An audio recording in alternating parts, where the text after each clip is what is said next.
पिछले कुछ अरसे से ना सिर्फ राजस्थान में बल्कि पूरे भारत में एक मांग उठ रही है और ये मांग है भारत में एक अलग राज्य बनाने की। जी हाँ दोस्तों, मैं बात कर रहा हूँ मरु प्रदेश की। राजस्थान का एक हिस्सा जिसे मरु प्रदेश की संज्ञा दी जाती है और इसके बारे में वर्तमान समय में मांग उठ रही है। ये वर्तमान समय की बात नहीं है, अगर पीछे चलें तो 2011 से यह मांग चल रही है, लेकिन जो भी सरकार आई उसने इस मांग को ठंडे बस्ते में डाल दिया था। वर्तमान समय में इसने वापस जोर पकड़ा और उससे भी अगर हम पीछे जाएं तो सन 47 में आज़ादी से लेकर अब तक, यानी आज़ादी के वक्त भी मरु प्रदेश बनाने की मांग हुई थी, बट राजस्थान के एकीकरण में इसी कोई मांग को स्वीकार नहीं किया गया और संपूर्ण राजस्थान को एक भूभाग बना दिया गया। मरु प्रदेश की मांग कौन कर रहा है और यह मांग करने की वजह क्या है, ये सब आपको मैं इस वीडियो में डिटेल में बताने वाला हूँ। और जहाँ तक मैं आपकी बात करूँ तो आप भी यह वीडियो देखने के बाद यही मानेंगे कि मरु प्रदेश बनना चाहिए। दोस्तों, सबसे पहले तो आते हैं कि मरु प्रदेश की मांग कौन कर रहा है।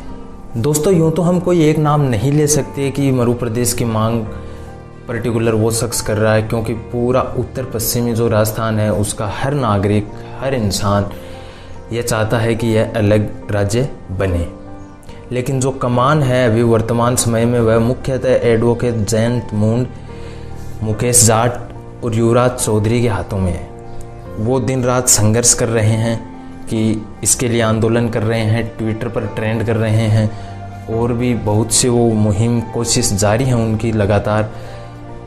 वो चाहते हैं कि यह नया जो राज्य है यह बने।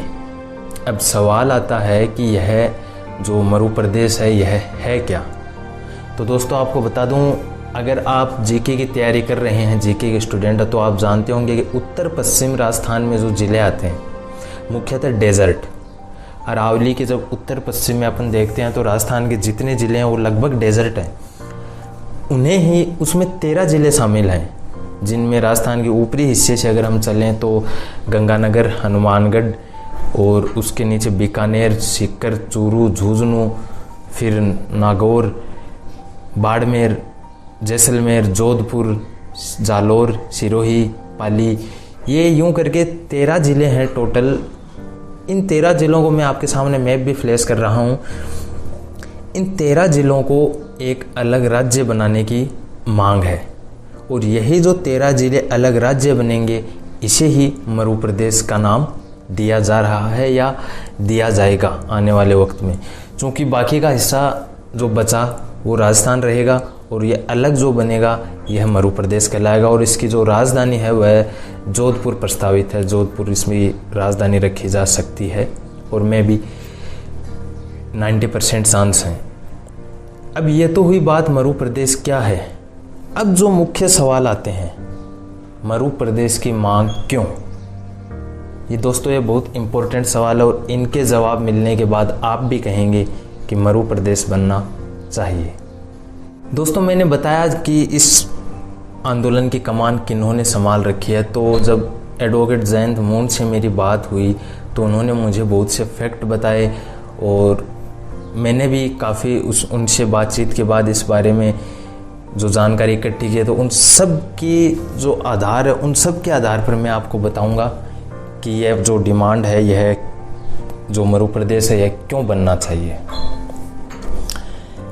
सबसे पहले मैं आपको बताऊं कि राजस्थान का ये जो हिस्सा जो मरु प्रदेश बनेगा, ये जो 13 ज़िले, ये 13 ज़िले पूरे देश की अर्थव्यवस्था में अपना एक महत्वपूर्ण योगदान देते हैं। चाहे वह खनिज हो, गैस, पेट्रोल हो, डीजल हो या पवन ऊर्जा हो, सौर ऊर्जा हो, इन सब में अपना महत्वपूर्ण स्थान रखता है। और कुछ चीज़ें तो ऐसी हैं जिनमें इन 13 ज़िलों का एकाधिकार है और देश की जो आय हो रही है उसमें जो खनिज है उसके द्वारा उसमें राजस्थान अपना 5वां स्थान रखता है।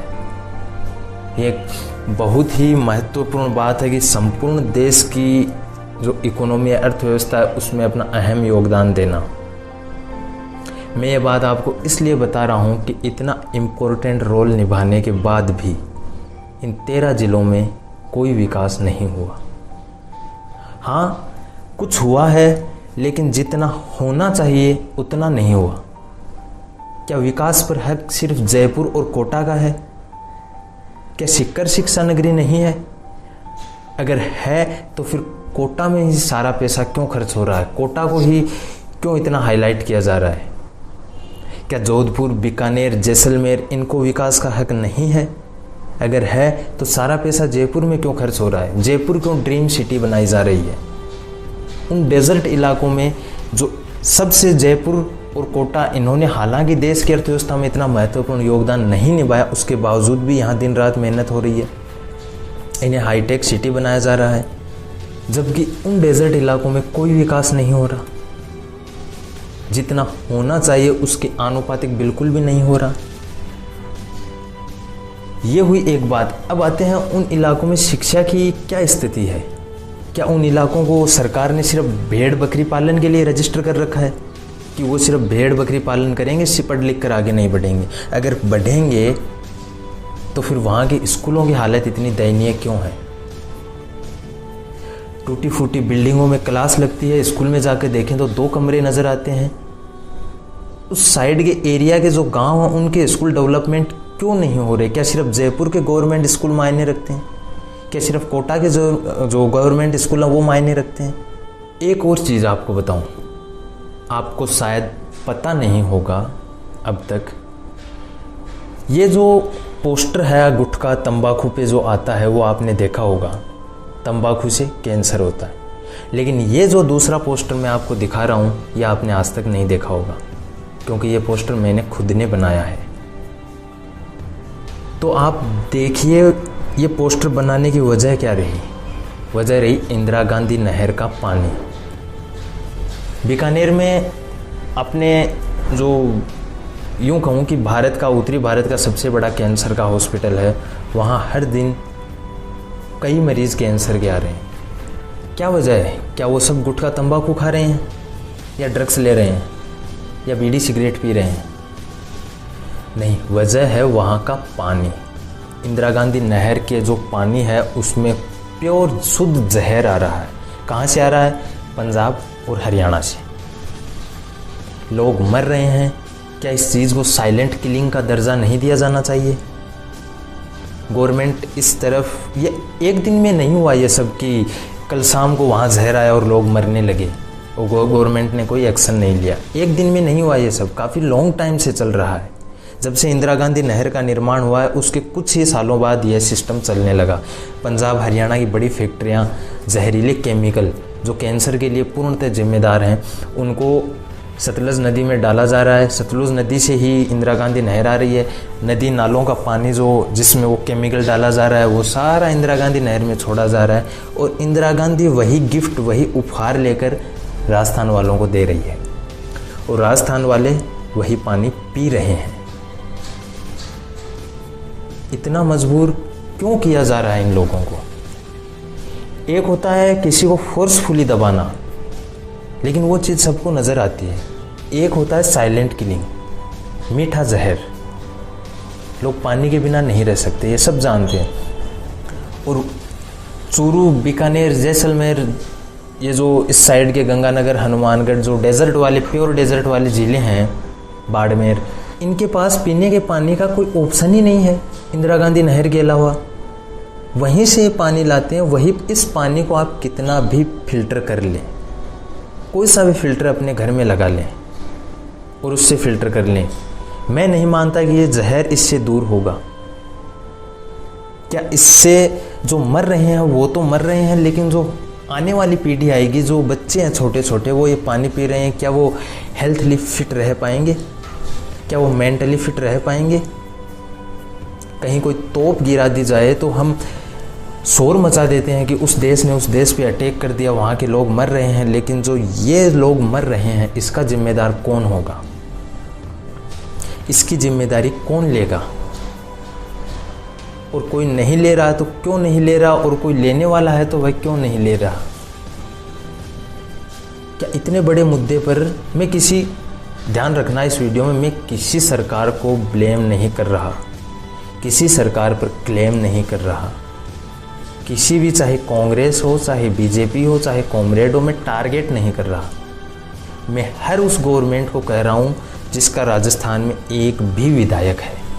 अभी कांग्रेस है, उससे पीछे बीजेपी, उससे पीछे कांग्रेस, उससे पीछे बीजेपी। और ये नहीं है कि ये आज ही हुआ है, बीजेपी के वक्त भी यही जहर था, कांग्रेस के वक्त भी यही जहर है। कोई सी भी गवर्नमेंट क्यों इसका संज्ञान नहीं ले रही? क्या सिर्फ वादे हैं? क्या उन लोगों को जीने का कोई हक नहीं जो डेजर्ट में रहते हैं? ये एक अहम मुद्दा है जिसकी तरफ एडवोकेट जयंत मुंड उनकी टीम ने गवर्नमेंट को इतला भी की, और लेकिन उसका कोई एक्शन नहीं हुआ। इसके बाद अपन आगे बढ़ें तो शेखावाटी प्रदेश, सीकर, चूरू, झुंझुनू, नागौर और आसपास के जेलों का कुछ भाग शुद्ध फ्लोराइड पी रहा है अपने पानी में। उसके लिए भी कोई मुहिम नहीं चलाई गई, उसका भी कोई शुद्धिकरण नहीं करवाया गया। शिक्षा की व्यवस्था में आपको बता चुका हूँ, पानी की बता चुका हूँ। डेजर्ट में लोग प्यास से मर रहे हैं। यही हालात यहाँ अगर डेजर्ट के गांव में जाएं तो बिजली के हैं। इस क्षेत्र में जो जितना पैसा विकास के लिए आना चाहिए वो नहीं आ रहा।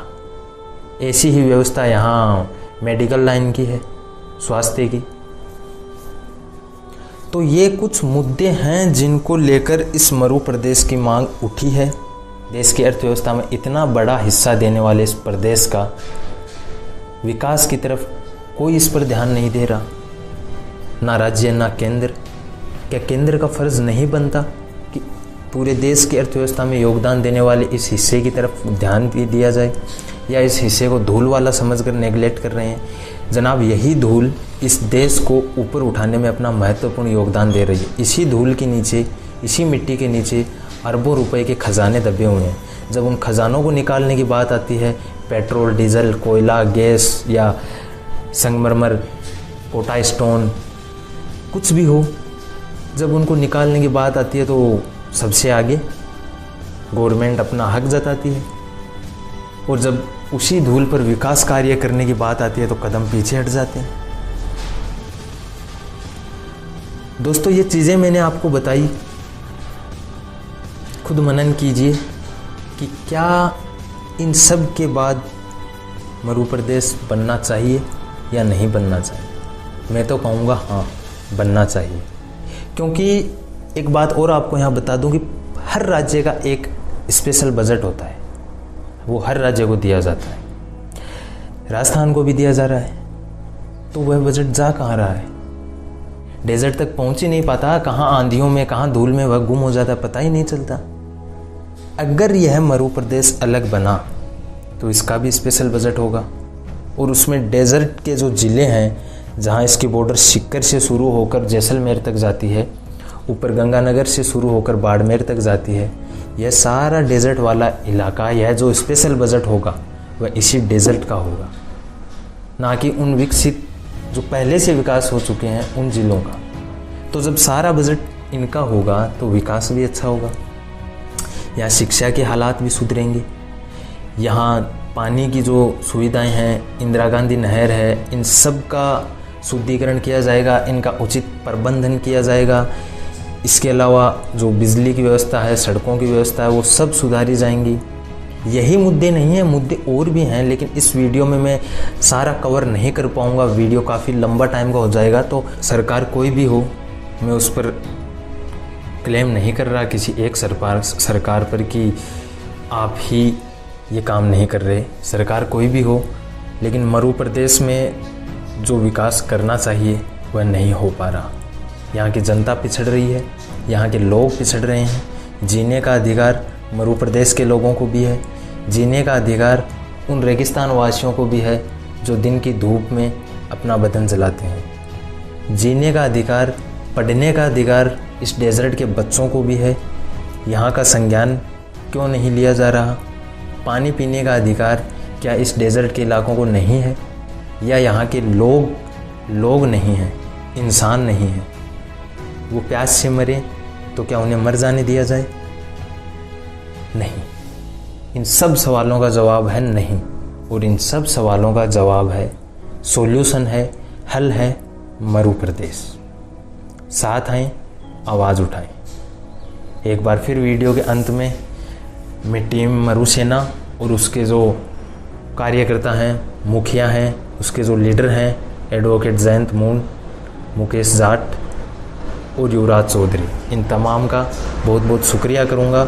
आपने हमसे बात की, हमें इन्फॉर्मेशन दी और आप मरु प्रदेश के लिए आवाज़ उठा रहे हैं।